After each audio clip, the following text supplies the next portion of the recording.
Olá, queridos. Tudo bom com você, meu povo amado? Queridos,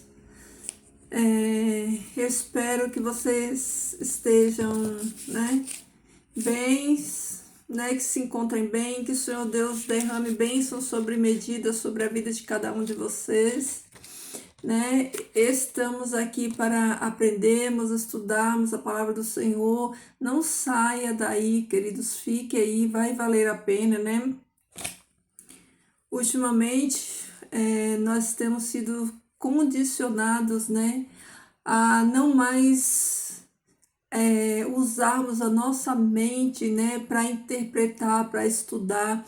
Cada dia mais o mundo tem trazido coisas rápidas, superficiais, que é para nós perdermos esse desejo, por interpretar, por ouvir. As pessoas não têm mais paciência de ouvir, muito menos de, a capacidade de interpretar. E a palavra de Deus, ela precisa ser interpretada, Ela tem muitos códigos e ela a gente não se entende como se lê, precisa se interpretar a palavra, tem muitas coisas, passagens simbólicas, textos simbólicos, que não são literais. Então nós precisamos ter esse tempo para estudar a palavra e a gente discernir, interpretar, entender essa palavra. Então, cada dia que passa, os vídeos, na internet, eles têm sido mais curtos, para não dar tempo a sua mente ficar condicionada a conteúdos rápidos, Esses conteúdos rápidos que sua mente, não gasta tempo para pensar, para analisar.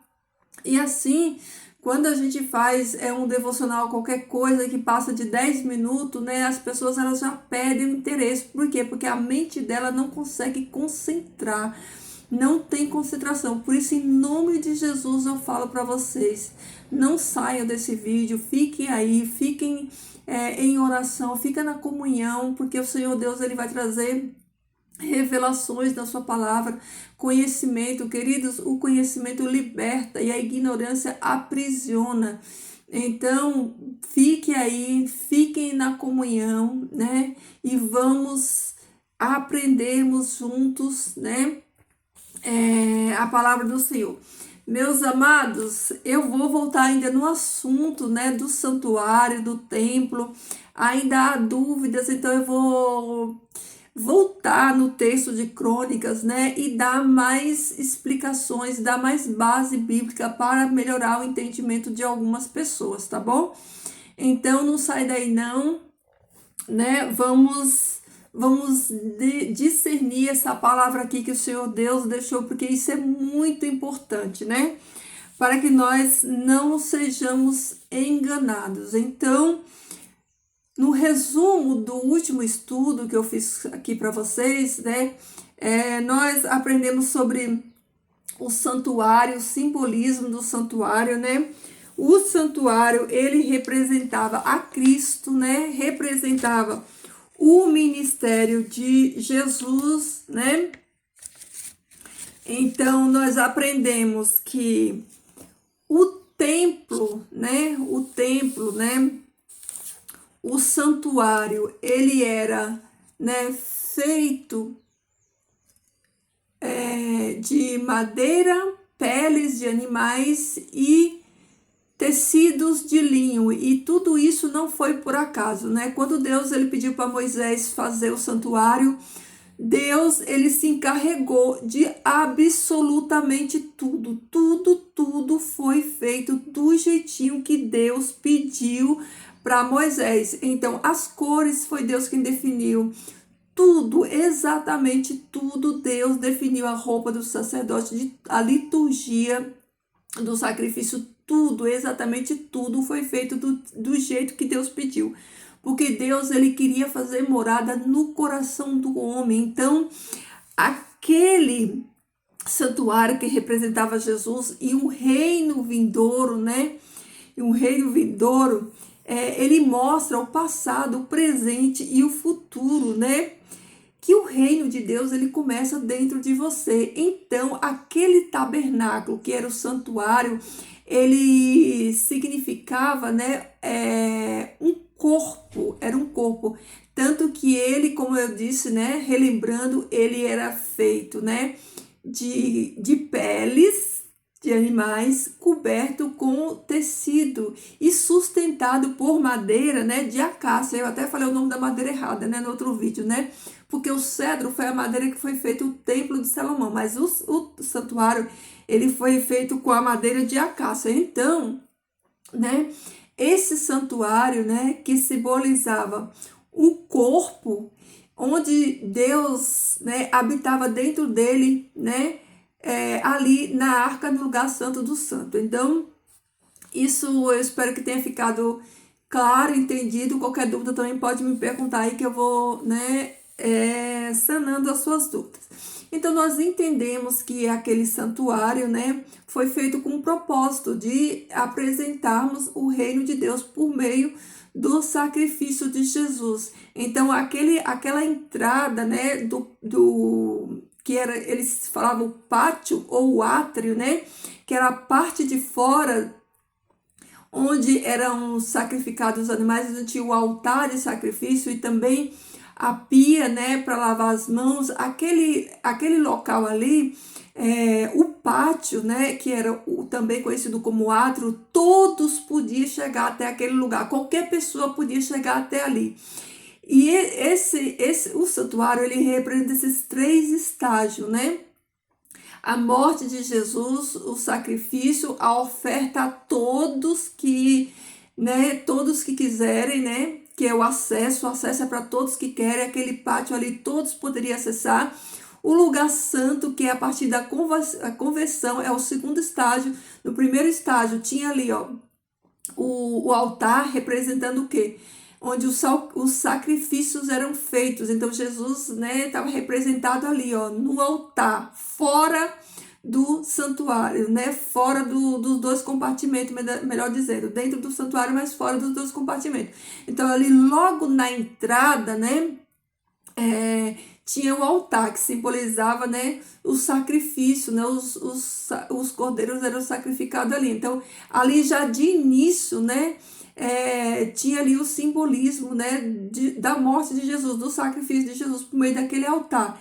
E em seguida tinha o quê? Tinha a pia, né, a pia com a água para lavar as mãos. Essa pia simboliza, né, o novo nascimento, a água simbolizando ali o batismo. Então, o sacrifício de Jesus, você primeiro, quando você entra ali, você tem acesso, o acesso é para todos, você aceita o sacrifício de Jesus, tem a água, né, o batismo, né, você batiza e nasce para uma nova vida, e em seguida você se torna sacerdote e você entra ali naquele lugar, o primeiro compartimento, que é o lugar santo, e ali tem, né,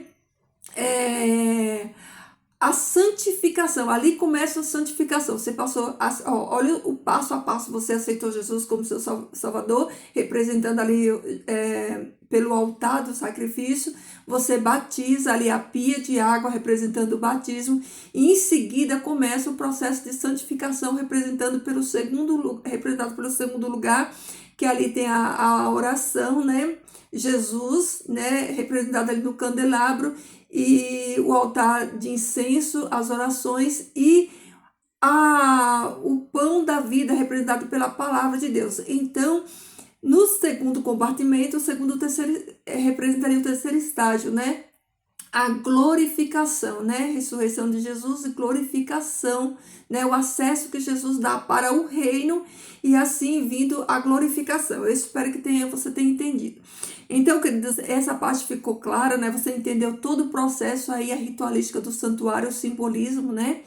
E nós vimos aqui, né, que Deus, ele não pediu casa, ele não pediu templo, e nós entendemos também que muitas coisas dentro da palavra de Deus o Senhor permite, mas não é que ele pediu. O santuário ele pediu e foi tudo do jeitinho que ele pediu que fizesse. Já o templo ele não pediu, ele permitiu, e também não foi, o templo de Salomão ele não foi igual ao tabernáculo. E eu vou falar em outro vídeo, né? Porque hoje eu quero deixar aqui, ó, esclarecer para algumas pessoas que ainda têm dúvida. Dando mais textos, né, da Bíblia. Olha só. Então eu vou refazer a leitura, né, do capítulo aqui 17 de Crônica, né? Para nós, né, entendermos direitinho. Olha aí, ó. Aconteceu que enquanto Davi vivia em sua casa, disse Davi ao profeta Natã: Veja, eu habito em uma casa recoberta com vigas de cedro, enquanto a arca de Yahvé está posta no interior de uma tenda de pelo de cabra. Então Natã disse a Davi: Vai e faze tudo o que estiver no teu coração. E aconteceu que naquela mesma noite veio a palavra de Deus ao profeta Natã e lhe disse: Vai, assim falarás a meu servo Davi. Tu não construirás casa para que eu habite nela. Prestem atenção, queridos, vão prestando atenção aí, tá bom? Pois não habitei em casa desde o dia que fiz subir a Israel do Egito até agora, mas tenho andado de tenda em tenda. Eis que acaso, onde quer que eu andei, com todos os filhos de Israel, a quem ordenei para que me julgassem a meu povo Israel, e lhe disse: Por que não me construíste uma casa recoberta com madeira de cedro? Olha aí. Então, o Davi, ele tem no coração dele o desejo de fazer uma casa, porque ele estava numa casa confortável e ele tinha esse desejo, como adorador que ele era, ele tinha esse desejo de trazer a arca do Senhor para uma casa, um lugar melhor. Mas Deus fala para ele: Davi, eu não te pedi casa, né? Eu nunca habitei em casa, desde que os filhos de Israel saíram do Egito, né? Eu estive com eles de tenda em tenda. E acaso eu pedi alguma morada, acaso eu pedi para você construir, né? Para os filhos de Israel construir algum tempo, eu não pedi casa, né? E aí ele continua falando assim: Agora, pois, assim dirás ao meu servo Davi: Assim diz Yahvé dos exércitos: Eu te tomei do redil de detrás das ovelhas, para que fosse rei sobre o meu povo de Israel. Queridos, Davi foi o único rei escolhido por Deus. O próprio Deus escolheu. Deus tirou como Deus está lembrando aqui para ele: Olha, Davi, eu te escolhi como rei sobre o meu povo. Eu te tirei lá das ovelhas, né? Do teu pai e te trouxe para ser rei sobre o meu povo. Olha aí, ó. Existiram muitos reis depois de Davi, mas nenhum deles foi, né, escolhido por Deus. O único rei escolhido por Deus foi Davi. Por onde quer que foste, eis que estive contigo. Olha aí, ó, eu sempre estive contigo, Davi, por onde quer que você estivesse, porque eu te chamei e eu honrei a aliança que eu fiz contigo, né? Eu nunca precisei de casa, eu nunca precisei, né, que construísse casa para mim, porque eu habitei em tendas junto com vocês, porque o desejo do Senhor era habitar no meio do seu povo. E como o povo habitava em tendas, Deus também habitou em tenda, porque o significado, né, da habitação de Deus ali, dentro daquele compartimento, era Deus habitando dentro do coração do homem. Por isso que o tabernáculo, ele simbolizava o corpo, né? Por onde quer que foste, eis que estive contigo. Exterminei a todos os teus adversários de tua presença e te fiz um grande nome, como o nome dos grandes que há na terra. Davi, eu exterminei os teus inimigos, eu te dei todas as vitórias, né, contra os teus inimigos. Eu te fiz grande entre todos os grandes da terra. Eu engrandeci o teu nome, né? Preparei também o lugar para o meu povo Israel, e o farei morar, Eu o estabelecerei em seu lugar, e não mais será removido, e os filhos da iniquidade nunca mais o levarão cativos como no passado. Olha Deus mostrando a bondade e a fidelidade dele para com Davi, para com o povo, né? Deus, ele mostra para Davi que as conquistas, as vitórias de Davi foram a mão dele, foi ele que deu vitória para Davi. E ele também é que vai preparar um lugar para o seu povo, um lugar físico, físico não, é um lugar definitivo, né, para o seu povo, né? Que ele prepararia, né, que o povo não mais seria nômades, o povo não ficava para sempre habitando nas cabanas, mas que o povo, né, ia ter uma residência física, um local físico, não como nômades, né, que eles ia, né, dar a terra pro povo de Israel, e o povo de Israel, né, ia ser estabelecido em um lugar para não mais precisar, né, ficar andando para cima e para baixo como nômades. Deixa eu ver onde eu parei. É isso, preparei também, né, um lugar para o meu povo. Olha, eu cuidei de você, Davi, eu te dei as vitórias, fiz o teu nome grande, mas eu também cuidei do meu povo, né? Eu preparei para o meu povo um lugar, né? Um lugar para eles serem estabelecidos, né? E não ficar andando para cima e para baixo. E não mais ser removido. E os filhos da iniquidade nunca mais o levarão cativo, como no passado, né? Eles não seriam mais escravos como na Babilônia. Desde o dia em que te constituí juiz sobre o meu povo de Israel, porém, te dei descanso de todos os teus adversários. Do mesmo modo, Yahvé te declarou que o reino está estável para sempre. Olha aqui, ó. Davi, eu te dei descanso, eu te fiz próspero, eu entreguei os inimigos nas tuas mãos, o teu reino está pacificado. Eu te dei o descanso. Vocês conseguem perceber que o tempo todo tudo é sobre Deus, é a mão de Deus, é Deus quem comanda, é Deus quem controla, é Deus quem dá vitória, né? É Deus quem prepara o lugar para o povo de Israel. Tudo é Deus, né? Então, Deus, ele fala, né? Agora ele vai começar a entrar na vida pessoal de Davi. E aí ele fala assim, ó. Do mesmo modo, Yahvé te declarou que o reino está estável para sempre. Deus, ele perpetuou o reinado de Davi, né? Mas quando se completarem os dias em que há de viver, e partires, e sejas reunidos a teus pais, levantarei a um descendente teu depois de ti, que procederá dos teus lombos, e o estabelecerei em seu reino. Davi, tu vai descansar, o teu reino tá pacificado, vai descansar com os teus pais. E não se preocupa, porque eu, depois desses dias, né, lá no futuro, eu vou levantar um descendente teu, né? Um descendente teu. E olha só, e ele construirá casa para o meu nome, e estabelecerei o trono do seu reino para sempre. Agora, aqui, queridos, a chave desse texto está aqui. Porque aqui, ao mesmo tempo que Deus ele vai falar sobre Jesus, sobre o Messias, que é esse descendente, né? Que Deus vai chamar da linhagem de Davi. Lembra, Jesus, filho de Davi, tem misericórdia de mim? Nós vamos ver os textos, né? Porque os judeus, eles esperavam esse Messias que viria redimir Israel, que era da linhagem de Davi. Então, aqui, ao mesmo tempo que Deus ele vai falar de Davi, ele vai falar também sobre o filho Absalão. Absalão não, é o filho Salomão. Então, ó, aqui, ó, no capítulo 12 está falando de Jesus. Já aqui, ó, no capítulo 13, já não vai falar mais de Jesus, já está falando, né, de Salomão, ó.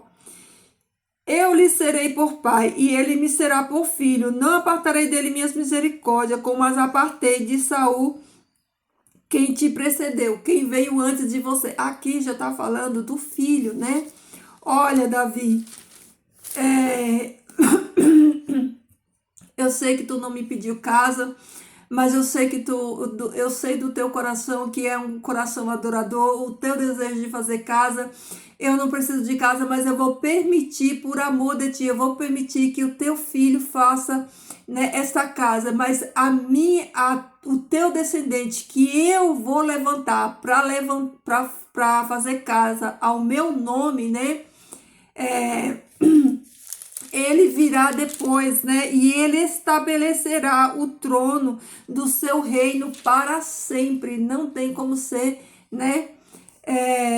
Como ser. Nossa, fugiu o nome agora, Salomão, porque o reinado de Salomão, né, ele durou poucos anos. Então aqui está falando do filho de Davi, Jesus Cristo, né? E eu porei em autoridade. Aqui, ó, o versículo passado falou de Salomão. Aqui já volta a falar de Jesus novamente, ó. Eu porei em autoridade sobre minha casa e sobre o meu reino para todo sempre. E o trono de seu rei, do seu reino, lhe será estabelecido para sempre. Esse reino que será estabelecido para sempre, né? É o reino da estátua lá de Nabucodonosor. É aquele reino que vem representado pela pedra sem auxílio de mão, que chega e esmiuça o pé da estátua. Então, é esse reino aqui ao qual ele está falando, né? Assim falou o profeta Natan a Davi acerca de todas as coisas.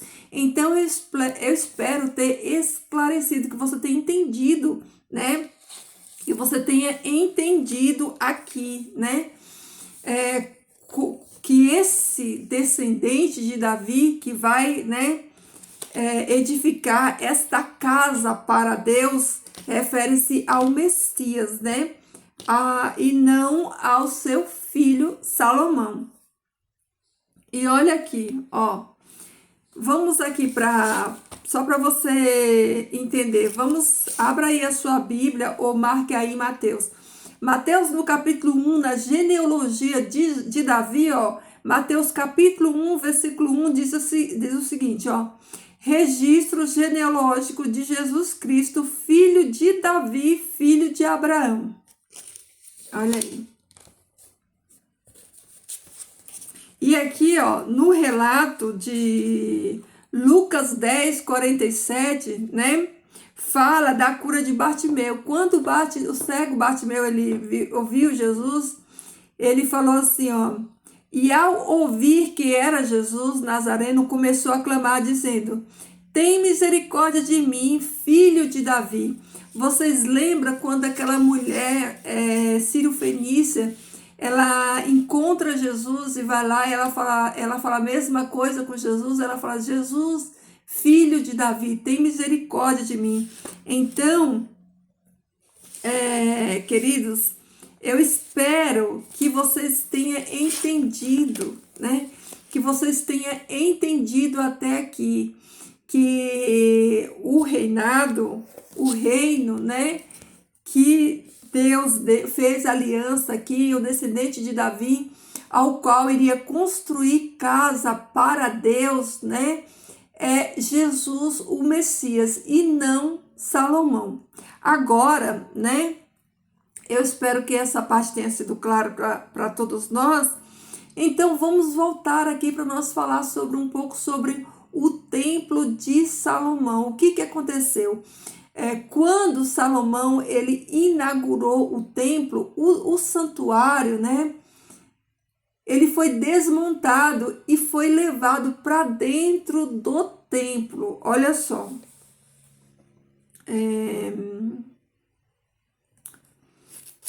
Olha só, deixa eu ler uma coisa aqui interessante para vocês. Ó, aqui em 2 Crônicas, né? Em 2 Crônicas, vai falar justamente isso que eu relatei para vocês agora. Ó, 2 Crônicas 5:5 diz assim, ó. Depois levaram a arca de Yahvé, o tabernáculo de reuniões e todos os utensílios consagrados que estavam no tabernáculo. Os sacerdotes e os levitas o fizeram subir, né? Levaram para dentro do templo de Salomão. O santuário foi desmontado e levado para dentro do templo, né? Esse templo, queridos, ele continuava fazendo os mesmos rituais, mas ele não tinha mais, né, as características do santuário verdadeiro, porque neste templo, né, para vocês verem como são as coisas, né? No templo, né?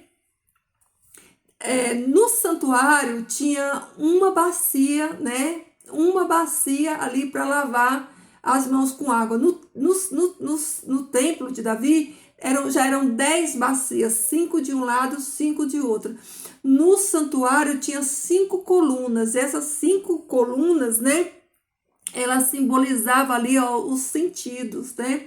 As avenidas da alma. No templo de Salomão, ele colocou 2 colunas, né? Aquelas colunas, né? Joaquim e Boaz, que provavelmente muitos de vocês já ouviram falar que essas colunas são as mesmas que tem nos templos, né, maçônicos aí, as 2 colunas. Na pia ali, onde era a pia para lavar as águas, para lavar, né, as mãos, fazer a purificação. Vocês lembram que no santuário, né, tinha ali os espelhos que as mulheres, né, doaram, e tinha aquela pia ali. No templo de Salomão, ele construiu, né, um mar de vidro chamado lá, que era aquela fonte que tinha 10 touros ali, né? 10 touros sustentando aquela. Lá dentro do compartimento do Santo, do Santíssimo também, Salomão mandou fazer 2 anjos, né? 2 anjos, e as asas desses anjos se encontravam, né? E ali foi posto a Arca da Aliança. Então, o templo de Salomão, né? Ele foi feito segundo a vontade de Salomão, né? Salomão, a partir do verdadeiro, Salomão fez o dele, né? Com as características dele, mudou tudo. O santuário que ele tinha, né? O simbolismo ali do corpo humano, agora já não tem mais, porque agora todo o santuário foi feito com madeira, né? Com cedro lá do Líbano, né? E revestida de ouro, né? Revestida de ouro. Então, por aí a gente já vê que as características, né, do santuário já tinha sido tudo desfeita, já não tinha mais as características originais, né? Então Deus falou assim, ó, Davi, eu não habito em tenda, eu não preciso de templo, explicou tudo aquilo para ele, mas Deus, ele permitiu, né? E Deus até aceitou, e ele falou assim, olha, eu aceito, né? Mas Deus, ele deixou, né? Como sempre, as condições. Ele pode fazer esse templo que você sentiu no coração de fazer, mas olha aqui, esse templo para os sacrifícios, né? Ele vai dizer aqui. Mas olha o que acontece. Olha só. Vamos viajar aqui um pouco na história, né? Para a gente entender. Olha só. Na inauguração desse templo, né? Na inauguração desse templo, Salomão, ele fez uma oração que tá enorme. Eu vou falar só algumas partes dessa oração. Olha só. Então, na oração de Salomão, Salomão fala assim, ó, porque em verdade Yahvé fez com que sua glória morasse sobre a terra com seu povo Israel. Eis que os céus e os céus dos céus não te podem conter, quanto menos esta casa que eu edifiquei. Então, na oração do Salomão, ele próprio reconhece, né, que Deus, né, habita os céus dos céus, né? Que Deus, ele é soberano, e que aquela casa que ele fez não pode conter Deus, porque Deus é grande, né? Aí ele fala assim, contudo, Deus atenta, contudo, ó Yahvé, Deus atenta, volte à oração de teu servo e a súplica para que atendas à oração e ao clamor que teu servo eleva hoje a ti. Atenta para que esta casa permaneça diante de ti, para que escutes o clamor da oração daquele que vier a orar diante de ti nesta casa, de dia ou de noite. este é o lugar do qual dissestes que faria morar ali a tua glória, para que escutes a oração de teu povo e o teu povo Israel, quando orarem a ti neste lugar. Escuta desde o lugar de tua morada, desde o céu, escuta e perdoa. Olha aí, o próprio Salomão tinha consciência de que a morada de Deus era no céu e que Deus, ele escutava a oração. Tanto é que quando você estudar, estuda aí, ó, segundo Crônicas, no capítulo 6, você vai ver que cada versículo da oração dele, ele vai repetir a mesma coisa, ó. Escuta desde o céu o clamor de sua oração. Então, esse escuta desde o céu é repetido várias vezes ao longo da oração de Salomão. Olha aí, ó. Ele continua, ó. Se alguém ofende ao seu próximo e se lhes exige escrito juramento e ele vier a jurar diante deste altar nesta casa, escuta tu o clamor da oração desde o teu lugar, desde o céu, age e julga o teu servo. Então o próprio Salomão já entendia que Deus não fazia morada ali dentro daquele templo, que a morada de Deus era no céu, e que Deus, a partir do céu, ouvindo a oração, atendesse, né? Fazendo recair sua própria conduta sobre a sua cabeça. Aqui é Salomão pedindo para que Deus julgue, para que Deus faça justiça, né? Então, ao longo do capítulo, todo o versículo, ele fala a mesma coisa. Então, escuta tu desde teu lugar, desde o céu, né? Aí aqui, a partir do 35, ele diz assim, ó. Então, escutas tu sua oração e seu rogo desde o céu, defende a tua causa. Quando pecares diante de ti, não há homem que não peque, e te indignares contra eles, e os entregares aos seus adversários, e os levarem em cativeiro a uma terra distante ou perto, mas eles orarem a ti e se arrependerem, estando nas cidades onde foram levados em cativeiros, e dizem, pecamos, te provocamos a ira e cometemos iniquidade, e se converterem a ti de todo o seu coração e com a tua alma nas cidades onde foram levados cativos, e orarem em direção à terra que entregaste aos seus pais, a cidade que escolheste para ti, a casa que eu construí a teu nome, então escuta tu desde o céu, desde teu lugar, suas orações e seu rogo, defende sua causa e perdoa ao teu povo por haver pecado diante de ti. Entendeu por que Daniel, lá na Babilônia, né, ele orava em direção ao templo de Jerusalém, porque tinha essa promessa, né, que quando o povo pecasse contra Deus, eles fossem levados cativo, né, lá para a Babilônia. Então, que o Senhor Deus ouvisse a oração, que se o povo ouvisse, né, a oração deles, né, e se arrependesse, o Senhor ouvisse eles onde eles estiverem, lá no cativeiro deles.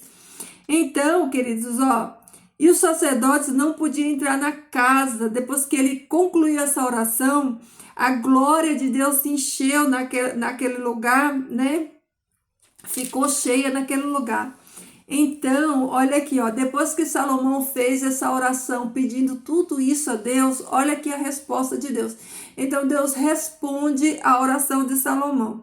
Então, Deus, né, aparece à noite a Salomão e lhe diz, escutei tua oração e escolhi este lugar para mim como casa para os meus sacrifícios.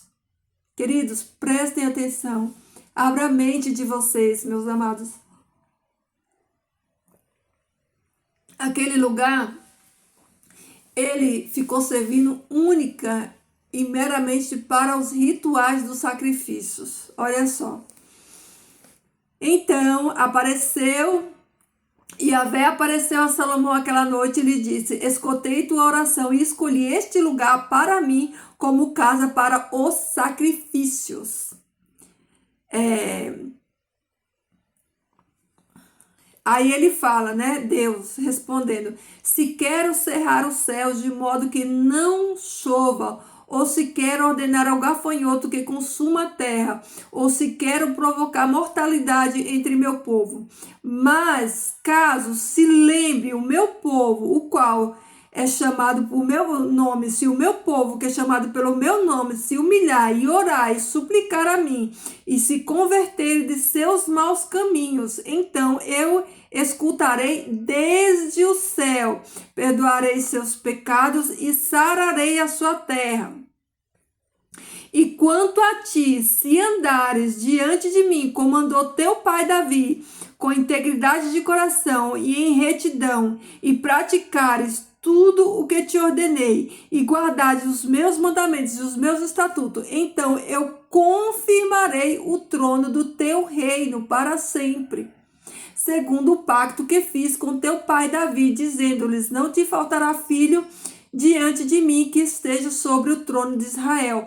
Porém, se vós vos apartardes por completo e vossos filhos de meus caminhos, não guardando os meus mandamentos, nem meus estatutos que pus diante de vós, e renderes culto aos ídolos das nações e os adoradores, então vos dispersarei desta terra que vos entreguei.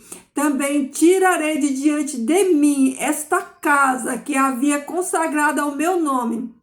E Israel será motivo de refrão e de zombaria entre todas as nações. E esta casa se converterá em ruínas, e todo aquele que passar próximo a ela se deterá e meneará a cabeça e fará gestos com as mãos e perguntará: por que Yahvé assim? Por que fez Yahvé assim para com esta grande cidade e esta casa? E responderão: porque abandonaram o pacto de Yahvé, o Deus de seus pais, que os tirou da terra do Egito, e foram reverenciar aos deuses das nações, lhes rendendo culto e se prostrando a eles. Por isso trouxe sobre ele essas calamidades. Queridos, vocês entenderam? Olha aqui, ó. Salomão faz aquela oração de dedicação e Deus responde. Deus fala assim: olha, Salomão, eu ouvi a tua oração, eu atentei a tudo que você me disse. Esta casa, né? Eu escolhi este lugar para mim, para ser o lugar dos meus sacrifícios, né? Se você for fiel a mim, eu vou conservar essa casa, eu vou honrar essa oração, eu vou atender, né? Mesmo eu não tendo pedido, mas se tu andar fiel na minha presença, né? Como teu pai andou, né? Eu vou te honrar, né? Só que Deus, ele deixa bem claro: se tu não obedecer a minha palavra, se tu não andar nos meus estatutos, olha aí, ó, no versículo 20, ó, então vos dispersarei dessa terra que vos entreguei, também tirarei de diante de mim esta casa. E foi o que o Senhor Deus fez. Salomão, a gente conhece a história, ele se desviou durante um tempo, ele andou nos caminhos do Senhor. Depois de 20 anos do seu reinado, ele se desviou e Deus também, né, retirou dele a sua presença. Então, o que acontece? O próprio Deus mandou destruir o templo de Salomão, o próprio Deus mandou destruir o templo de Jerusalém, porque Deus nunca pediu esse templo, Deus não pediu esse templo, por isso que ele mandou, né, destruir. A palavra de Deus fala assim, que Deus, ele zela pela sua palavra para fazer cumprir. Deus tem compromisso com aquilo que ele fala, Deus tem compromisso, né, com a vontade dele, com a palavra dele. Deus não tem compromisso, né, com coisas dos homens, com aquilo que os homens fazem, com aquilo que os homens dizem. Deus tem compromisso, né, com a palavra dele, com ele mesmo, não com os homens. Então, o que aconteceu? No começo, né, Deus estava com Salomão, mas Salomão se desviou do Senhor e o Senhor também tirou dele, se retirou dele. Por isso o próprio Deus permitiu, né, usou, né, Nabucodonosor para destruir aquele templo, né, de Salomão, porque Salomão levou a nação de Israel toda à idolatria, à corrupção. Então o que acontece? Dizem os historiadores que a arca que simbolizava a presença de Deus, como eu falei ontem no outro vídeo, ela desapareceu justamente nesse tempo do templo de Salomão. Dizem os historiadores que quando Nabucodonosor chegou e invadiu o templo e saqueou, levou tudo que tinha dentro do templo, a arca da aliança do Senhor já não estava mais ali. Alguém já tinha tirado essa arca de lá. Ou seja, a presença de Deus já tinha saído desse templo há muito tempo.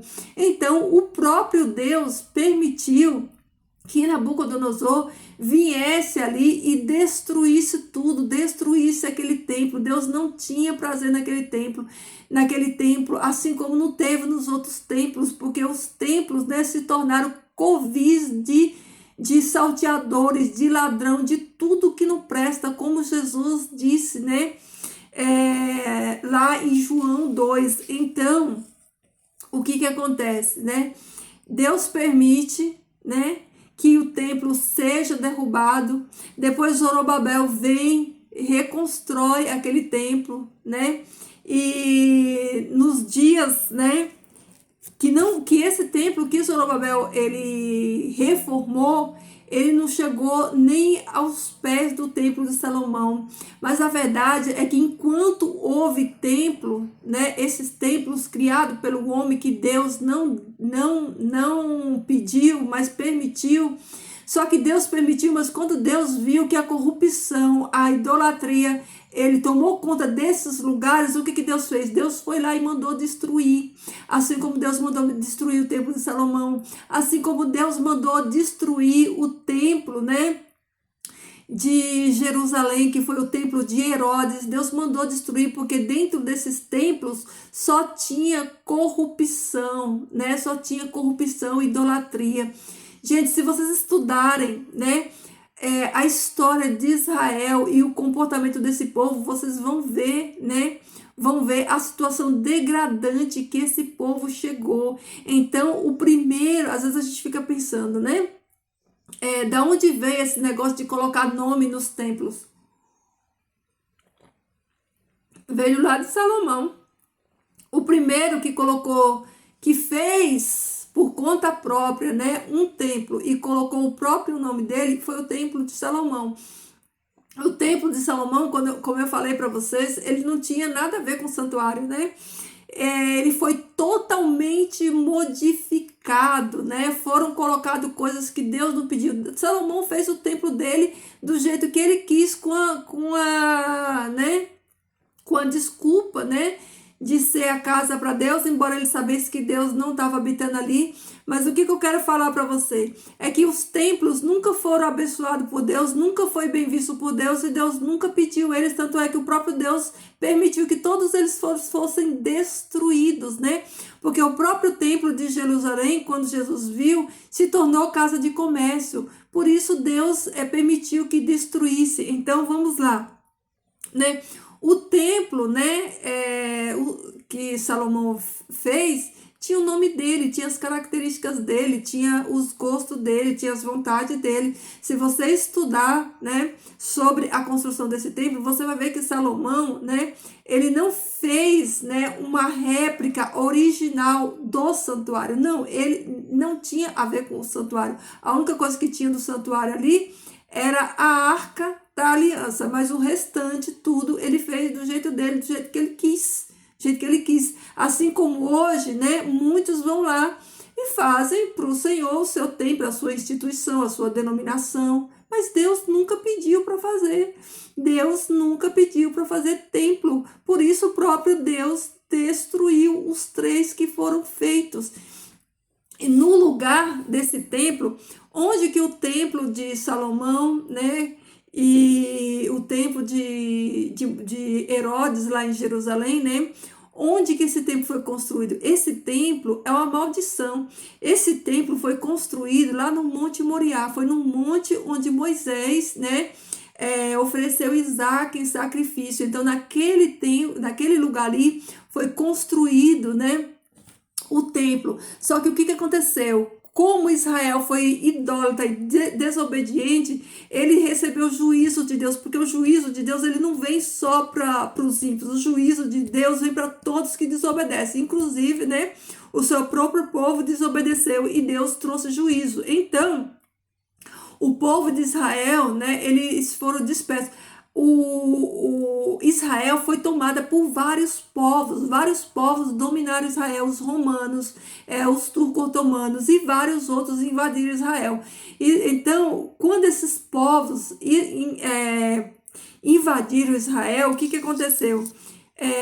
Os muçulmanos, né, eles também receberam, né, a revelação do profeta deles, Maomé, de que Maomé recebeu uma revelação justamente naquele lugar ali, ó, no mesmo lugar que Abraão tentou oferecer o Isaac. Então, aquele lugar se tornou um lugar sagrado, tanto para os judeus quanto para os muçulmanos. Então, o que aconteceu? Quando Israel estava fora em cativeiro, os muçulmanos que naquela época o império era quem dominava Jerusalém, eles fundaram ali a mesquita de Al-Aqsa. Sabe essa mesquita que você vê na televisão, o domo da rocha que tem aquela cúpula dourada? Aquela cúpula ali é ouro puro, é toda feita em ouro puro. Então os muçulmanos, eles fizeram essa mesquita, né? E essa mesquita ali, que é o domo da rocha, lá em Israel, ela é tombada, ela é patrimônio da Unesco, patrimônio da humanidade, né?